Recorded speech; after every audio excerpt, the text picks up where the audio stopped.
Salut les devins, c'est Saikyo. Il est l'heure pour moi de vous proposer une nouvelle vidéo débat. Ça fait très longtemps que j'en ai pas proposé du tout sur la chaîne, donc je pense que certaines personnes qui sont arrivées entre temps vont découvrir ça. C'est un format de vidéo totalement à l'opposé de mes vidéos en profondeur, mes analyses en profondeur. Les vidéos débats sont beaucoup plus simples. À l'intérieur de celle-ci, j'essaye de nous lancer sur un sujet, je vous donne des idées, je vous donne mes pensées, je ne vais pas forcément rentrer dans le détail des choses, je vais pas forcément tout vous dire sur tout, je vais pas forcément être très précis, je veux juste avoir une discussion avec vous et ensuite pouvoir venir vous lire et vous répondre en zone commentaire. Vous l'avez alors bien compris, le but ici c'est pas de faire ressortir des prédictions de fou, mais plutôt de se lancer tous ensemble sur un sujet qui vous intéressera ou pas, ça je ne sais pas, mais en tout cas qui m'a beaucoup passionné à vous en parler. Et l'essentiel, que vous soyez d'accord ou pas avec moi dans ce débat-là, c'est bien sûr de se parler en zone commentaire dans le respect, et je serai alors toujours là pour vous y répondre également. Petite précision, comme certains d'entre vous l'appellent, c'est une vidéo qui s'écoute et ce n'est pas une vidéo qui vraiment se regarde. Je vais sûrement y mettre quelques images si j'ai besoin ou autre, mais c'est vraiment une vidéo avec laquelle vous pouvez poser votre téléphone, votre tablette, juste augmenter le son de vos haut-parleurs et faire quelque chose d'autre à côté. Je sais que pas mal d'entre vous m'ont encore confirmé qu'ils aimaient bien quand parfois je vous proposais ce type de vidéo-là. Et je vous confie aussi que moi aussi, la plupart des youtubeurs que je suis, de mes youtubeurs préférés,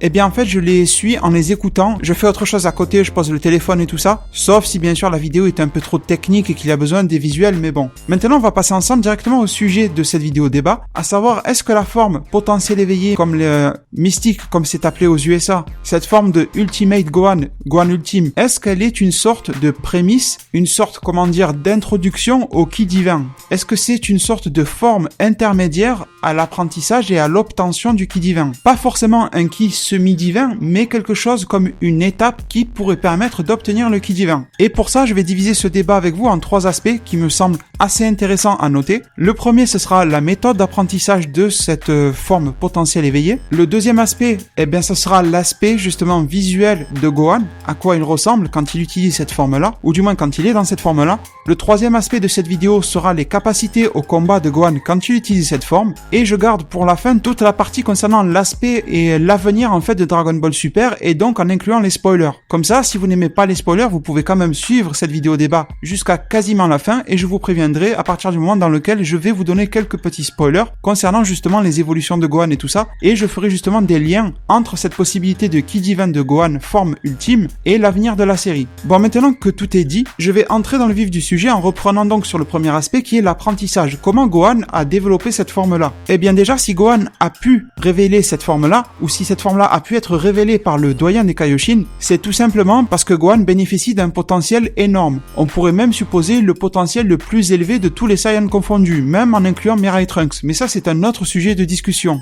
Et avant la rencontre de Gohan avec le vieux Kaioshin, Gohan a bénéficié d'un entraînement dans le Kaioshinkai, accompagné de Neptune en VF, le Kaioshin de l'univers 7. Gohan a donc revêtu l'habit, le vêtement traditionnel des Kaioshin. Il s'est entraîné dans ce que l'on appelle le Kaioshinkai, le monde des dieux, dans un monde qui est sûrement constitué de ki divin. Il a côtoyé 2 Kaioshin qui sont Kaioshin de l'univers 7 et Kibito, qui n'est pas vraiment un Kaioshin mais qui est un assistant et qui est donc un Shinjin, donc en possession du ki divin. Gohan a été entraîné à l'aide de la Z-Sword, l'épée des dieux, l'épée ancestrale, l'épée de la légende des dieux, dans laquelle était enfermé un dieu lui-même, le doyen des Kaioshin. Donc ça fait beaucoup d'approches du ki divin par Gohan. Ensuite de cela, une fois que le vieux Kaioshin a été libéré de l'épée, il a pu déceler justement ce fameux potentiel enfoui en Gohan, et ça lui a mis 24 heures pour le révéler. Et pour faire cela, on a très bien vu que durant ces 24 heures, le doyen des Kaioshin avait les bras tendus et ses mains tournées complètement vers Gohan pendant qu'il faisait le rituel. Enfin, il y a eu plusieurs étapes au rituel, mais sur la partie finale, c'était ça, les mains tendues, pendant énormément d'heures pour vraiment passer à la forme finale d'élévation de son potentiel. Et même si on n'a pas vu d'échange de transfert de ki entre le vieux Kaioshin et Gohan, on peut quand même supposer que le vieux Kaioshin a utilisé son propre ki divin pour éveiller le potentiel et le ki de Gohan. Bien sûr, il ne faut pas du tout oublier le fait que Dragon Ball Z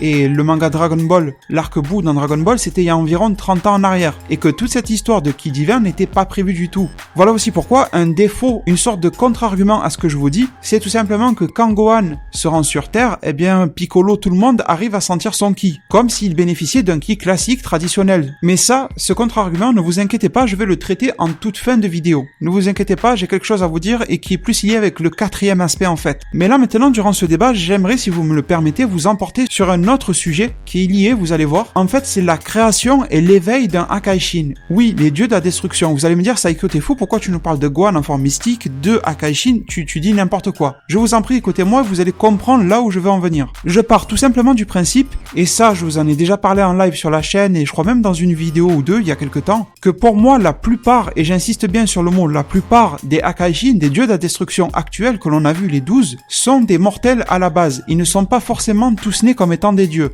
Je pense que certains en étaient, mais pas forcément tous. Et donc, leur propre histoire, leur propre vie, les a amenés à développer eux-mêmes un niveau de force suffisant. Ils ont affronté des adversaires, ils sont peut-être nés comme ça, qui sait. Mais en tout cas, par eux-mêmes, ils en sont arrivés là. Et bien sûr, ils ont développé, un état d'esprit, une mentalité pas trop bizarre. Un minimum équilibré, on va dire. Même si Beerus a ses travers, a ses défauts, mais il est quand même un minimum équilibré. Et ce niveau de force suffisant et ce minimum d'équilibre mental, ce n'est pas non plus un décérébré, eh bien ça fait qu'un ange s'intéresse à lui. Tout comme Whis s'est intéressé à l'époque à Beerus et s'intéresse désormais à Goku et Vegeta. Mais une fois que cette étape-là a été passée, le fait qu'un ange s'intéresse à un mortel, ce n'est pas suffisant. Exemple, Toppo de l'univers 11, on sait qu'il est candidat à Akaishin pour l'univers 11. Donc en gros, on comprend que le mortel a fait ses preuves par lui-même, mais il y a de gros défauts justement à la forme de vie, la forme d'existence mortelle. Déjà, par sa propre définition, il est mortel et sa durée de vie est très mince comparée à la durée de vie des dieux, qui eux vivent soit indéfiniment, soit des millions, des milliards d'années, on n'en sait trop rien, mais c'est quand même énorme. Sachant qu'un mortel comme Goku et Vegeta vivront entre 80 et 120 ans en gros. C'est ça qui a été dit dans les différents guidebooks et tout ça concernant les Saiyans. Donc il faudra selon moi que l'ange qui vient de s'intéresser à Goku, Vegeta, comme il s'était intéressé à Beerus à l'époque, fasse forcément quelque chose pour remédier à ce problème-là, la durée de vie, on va dire, des mortels, et étendre cette durée de vie au maximum, et voire même jusqu'à élever sa durée de vie de manière équivalente, durant laquelle il aura ses fonctions de Akaishin, et après, tant pis pour toi, si tu es plus Akaishin, t'as qu'à crever, en gros c'est un peu ça. Ça, ce n'est que ma supposition, mais je pense qu'elle est plutôt juste. Surtout que sur la chaîne, ça fait des semaines que je vous dis que pour moi, les Akaishin sont des mortels de base pour la plupart, et ça vient d'être confirmé. Donc je pense que même si je fais quelques petites erreurs à droite et à gauche, on est quand même sur le bon schéma concernant le recrutement des Akaishin. La série DBS nous dira si j'ai tort ou si j'ai raison. Mais ensuite, il y a un autre problème qui nous intéresse particulièrement aujourd'hui, autre que la durée de vie. C'est tout simplement le niveau de puissance. Ok, le mortel est devenu relativement fort, mais c'est pas encore bien ça. Il faut éveiller le mortel au ki divin. Goku l'avait déjà côtoyé grâce au fameux rituel Saiyajin, qui lui a permis d'obtenir le Super Saiyajin God, la forme rouge. Mais Vegeta, lui, ne l'a jamais atteint auparavant. Et on a vu que pour l'instant, d'après ce que la série nous a donné, la série DBS, eh bien pour l'instant, c'est suite à son entraînement avec Whis que Vegeta a obtenu le ki divin et le SCJ Blue. Et peut-être, et j'espère même que la série nous expliquera pourquoi et comment plus en détail Vegeta a obtenu ce fameux ki divin. Mais pour le moment, la seule explication plutôt valable, on va dire, c'est qu'il s'est entraîné avec Whis et Goku sur la planète de Beerus. Rien de plus. Alors on peut supposer qu'il a participé au rituel, etc. Mais après, Gohan aussi a participé, Goten et Trunks aussi. Ça ouvre un autre débat sur le fait qu'ils soient des demi-Saiyans, mais on a bien vu que Mirai Trunks pouvait aussi obtenir cette forme SCJ Blue, ou du moins à moitié. Enfin, vous voyez, ça pose pas mal de problèmes, mais qui ne sont pas les nôtres concernant ce débat-là. Et là où je voulais en venir alors avec tout ça, tout ce blabla, vous allez me dire sur les Akaishin, c'est tout simplement que si le vieux Kaioshin a pu déceler et augmenter comme cela un potentiel de manière un petit peu magique, on va dire, psychique, c'est sûrement qu'un ange est tout à fait capable de le faire, mais de manière, je sais pas, 100 fois plus puissante, 1000 fois, enfin peu importe. Mais vous m'avez compris, de manière tellement plus efficace et tellement plus rapide qu'un vieux Kaioshin pourrait le faire. C'est-à-dire qu'en gros, oui, s'approcherait. C'est-à-dire qu'en gros, un ange pourrait s'approcher de quelqu'un, claquer des doigts et révéler son potentiel divin, lui faire obtenir le ki divin et ensuite l'entraîner à faire en sorte qu'il ait une maîtrise au ki divin. Ça s'acquiert uniquement par l'entraînement. Voilà pourquoi en termes d'apprentissage, je trouve que cette forme justement, de la forme ultime potentiel éveillé de Gohan, pourrait s'apparenter à une forme de prémisse au ki divin. Et je vous ferai un petit rajout concernant cette fameuse partie apprentissage avant de passer à la partie aspect visuel de la transformation. C'est tout simplement de vous demander qui a eu un entraînement similaire à celui de Gohan. Eh bien tout simplement c'est Mirai Trunks. On l'a vu et ça a été pleinement confirmé à 100%, on l'a vu de nos propres yeux noir sur blanc, dans la version manga papier de Dragon Ball Super. On a vu Trunks s'entraîner avec Kaioshin, n'hésitez pas à aller lire Dragon Ball Super en manga papier, c'est super intéressant, beaucoup de précision. Et on a vu alors ce fameux Trunks s'entraîner dans le Kaioshin Kai en utilisant la Z-Sword comme Gohan à l'époque, dans laquelle le vieux Kaioshin est enfermé. Alors dans le monde parallèle de Mirai Trunks, le vieux Kaioshin aura été tué par Dabura, bon c'est une longue histoire, vaut mieux lire pour comprendre, mais en tout cas Trunks ne sera pas révélé et entraîné par le vieux Kaioshin. Mais Trunks, à la différence de Gohan, s'est entraîné pendant beaucoup plus d'années que Gohan dans le Kaioshin Kai. Pour une bonne raison, c'est que dans le monde de Mirai Trunks, Babidi a été beaucoup plus long à débarquer et à faire son invasion de la Terre. Tout simplement parce que sur Terre, il y avait presque aucun mortel et qu'il n'a pas pu rassembler leur énergie pour réveiller Boo. Ça lui a pris beaucoup plus de temps. Voilà pourquoi Mirai Trunks a lui aussi eu beaucoup plus de temps pour s'entraîner. Et au final, à quoi ça a débouché tout ça? Qu'est-ce que Mirai Trunks a obtenu? Eh bien le Super Saiyan Rage, ou aussi appelé le Super Saiyan Ikari en japonais, qui était visuellement un mélange de ki classique, du Super Saiyan 2, et de ki divin du Super Saiyan Blue. Comme quoi, Mirai Trunks a un potentiel quasi similaire à celui de Gohan, plus ou moins c'est un autre débat, a suivi quasiment le même cheminement d'entraînement, sauf que un s'est fait révéler son potentiel et l'autre non, et au final les deux ont obtenu une forme ultra particulière qui leur est propre. Alors j'en ai fini maintenant avec cette partie-là que je voulais ouvrir sur le débat concernant la méthode d'apprentissage et je vais passer à l'aspect visuel de la transformation de la forme ultime. Ça sera bien plus court. En fait, cette forme de ki blanchâtre, de ki transparent qu'utilise Gohan, me rappelle énormément la pureté. Comme je vous ai dit, vraiment les couleurs blanchâtres, ça rappelle tout ce qui est pas divin, mais quelque chose de bon, de pur, un stade supérieur à tout ce qui est coloré, tous les trucs où il y a des éclairs et tout ça, ça a l'air d'être un niveau au-dessus, quelque chose de jamais connu auparavant. Et là, j'aimerais vous faire un parallèle avec quelque chose qui n'est pas canon à la chronologie de Dragon Ball. Je sais que vous êtes encore nombreux à me demander ce que ça veut dire canon, n'hésitez pas, j'ai une vidéo dédiée et spéciale sur ça sur la chaîne, n'hésitez pas. Mais sinon, rappelez-vous de Goku dans le film Fukatsu no F, la résurrection de Freezer. Il utilisait une forme blanchâtre du ki divin, qui est appelée en anglais la forme Super Saiyan Beyond God, au-delà du dieu. C'est un nom un peu bizarre, mais en gros c'est ça. Et justement, le nom de cette forme-là, Beyond God, provient de Dragon Ball Heroes, rien de plus, c'est juste un produit dérivé. Et cette forme-là de Goku, qui maîtrise un ki blanchâtre et divin à la fois, on l'a uniquement vu dans le film Fukatsu no F, et jamais dans le manga ni dans l'anime concernant la période Fukatsu no F, ça n'est jamais arrivé. Et on l'a vu une autre fois dans un épisode hors série de DBS, là où Goku se battait face à Beerus qui portait un costume de Monaka, je pense que vous en rappelez tous. Je pense quand même que malgré ce que je viens de vous dire, certains d'entre vous ne me croiront peut-être pas, mais cette forme, à l'heure où je vous parle, on est le 3 mars 2017, n'a jamais été introduite de manière canon dans Dragon Ball Super. Mais à vrai dire, canon ou pas canon, on s'en fout complètement. C'est surtout de cet aspect-là de pureté divine de ki blanchâtre, qui me semble être semblable entre la forme potentielle éveillée de Gohan et Goku lors de ces moments-là.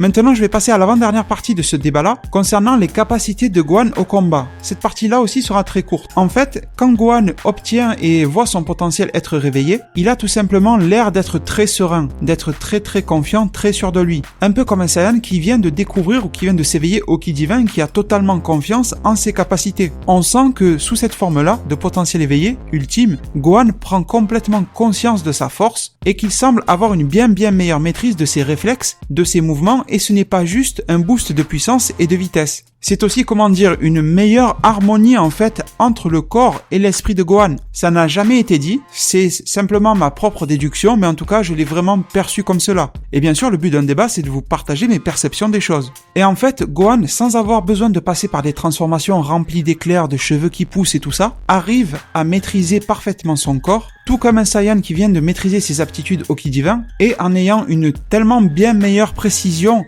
et ressenti de ce qui se passe autour de lui. On voyait souvent Super Boo attaquer derrière Gohan et Gohan arrivait à le maîtriser complètement sans même le regarder. On sentait que Gohan avait une meilleure maîtrise de l'espace qui l'entoure. Et maintenant, je vais en arriver sur la partie sûrement la plus intéressante de ce débat-là, mais qui va faire usage à des spoilers. Donc, si vous n'êtes pas adepte du tout des spoilers, je vous dis au revoir et je vous remercie d'avoir écouté et suivi cette vidéo-là. Et pour les autres, désormais, on continue. Je pense vraiment que le cœur du débat se situe dans cette partie-là. Malheureusement, elle contient des spoilers. Bon, je vous ai déjà précisé et proposé dans une vidéo précédente sur la chaîne, que je vous mets également en description, qu'il a été annoncé officiellement dans le magazine japonais V-Jump, le magazine de prépublication au Japon de Dragon Ball Super en manga papier, que Gohan, sous sa forme ultime potentiel éveillé, va revenir. C'est totalement officiel.